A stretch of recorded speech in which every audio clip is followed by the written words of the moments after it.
Tomodachi Life Living the Dream is here, the newest entry in the series after 13 years. That is a long time and a lot of asking Nintendo to make a new one. Turns out they have been working on this since 2017 after Miitomo wrapped up. They've just been taking their sweet time adding lots of new ideas and it shows. I am having a blast with this game so far and I wanted to share some of my first impressions. Subscribe for more Nintendo content and let's get into the video. The title of this game really does fit well because it does feel like we are living the dream playing a brand new Tomodachi Life game in 2026. I genuinely thought at times this series was finished and it felt like Nintendo just did not know what to do with the Miis anymore. During the Wii, Wii U and 3DS era, they were everywhere. Most games had some form of Mii representation. The Mii Maker app and other apps were a huge part of the systems, but for the Switch this just wasn't the case. The Mii Maker app was hidden away in the settings. It was bland and lacked the charm previous Mii Makers had. While Miis were present in some games on the Switch, they were definitely not a priority anymore, and it felt like Nintendo were just trying to move on. Games like Ring Fit Adventure would usually be the perfect game for Miis, but they instead had a new type of avatar. Nintendo Switch Sports, from the same series as Wii Sports. The game that first featured the Miis also sidelined them, and these generic weird sports mates took the spotlight. While games like the Miitopia Switch port were a nice bit of hope, especially with how they modernized the Miis in this game, it still wasn't clear if Nintendo knew what they wanted to do with them. But Tomodachi Life Living the Dream proves that Miis still have a place,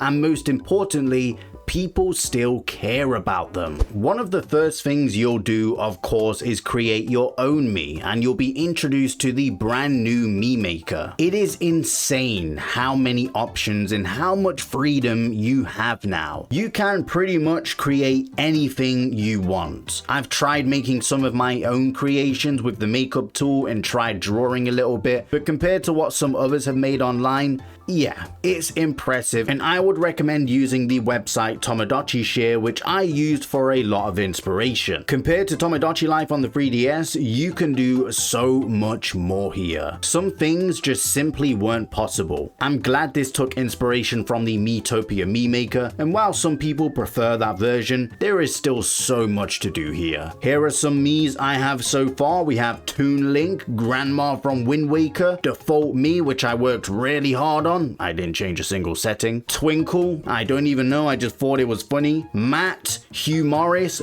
Beedle, you've got to be kidding me. He has appeared on my island somehow again. Outside of the Mii Maker, Living the Dream allows you to personalize your Miis even more. A brand new feature called Quirks allows you to change how Miis greet one another, how they stand, walk, eat food, their favorite sayings. All of this combined with deciding the Mii's personalities, how they talk, means there are practically endless possibilities and none of your Miis will feel the same. Quirks is by far my favorite new addition. It really adds so much more charm to the game. Living the Dream starts off in a similar way to the past games. You are presented a very empty and at first relatively small island. One thing you will quickly learn is this game allows you to freely customize your island. You can decide where you want to place the buildings, add your own paths, trees, and as you start to add more Miis, the island expands. In the past games, this wasn't an option, and although I have a lot of nostalgia for the island from the 3DS entry, I think being able to customize your island along with the Miis allows for a much more unique experience, and the more customization,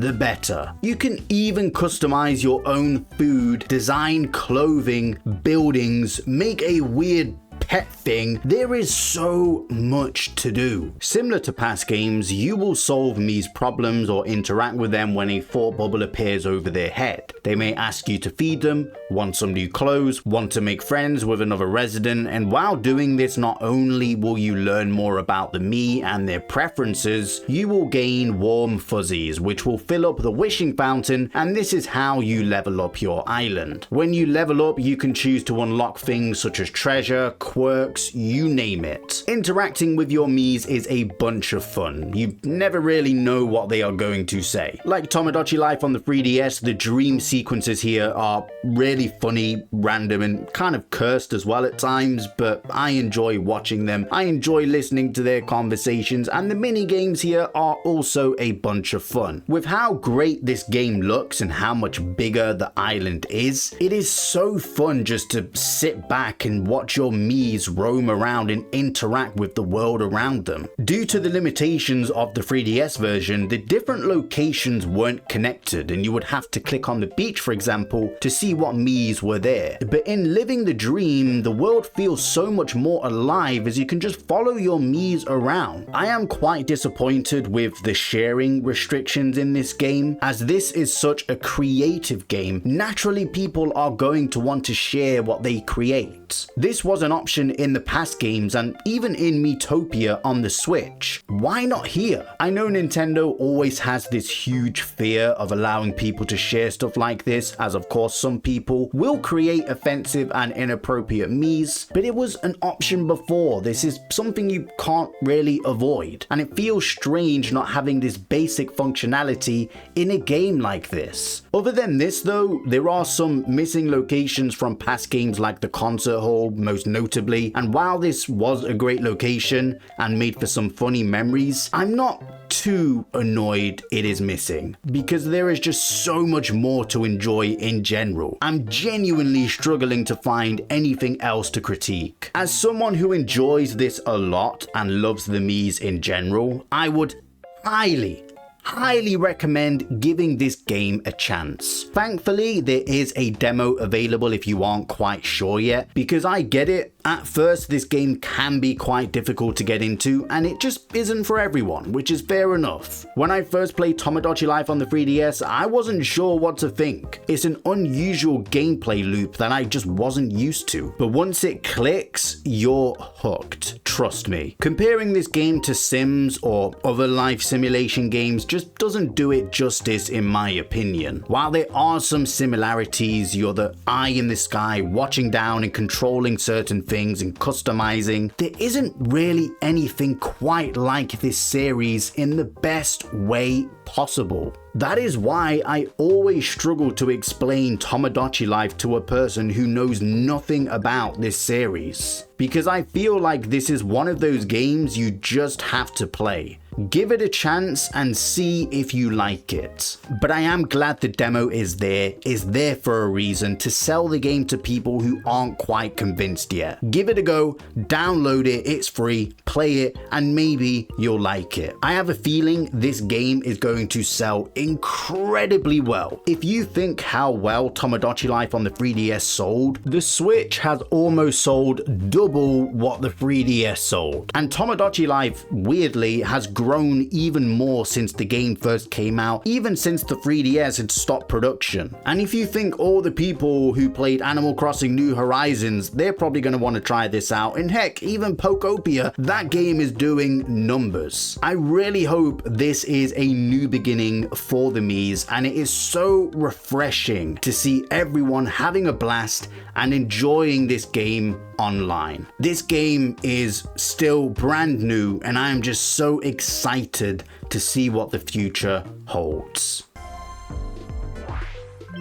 Good evening, and welcome to Me News at 8.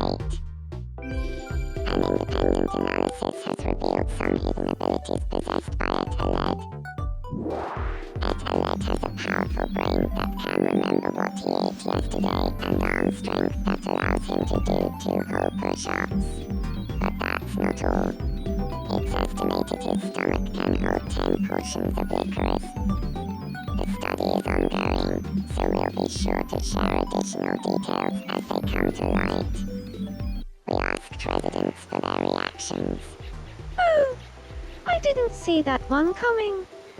That's quite thought-provoking. Thank you for watching. I'm Twinkle, and this has been the 8 o'clock news.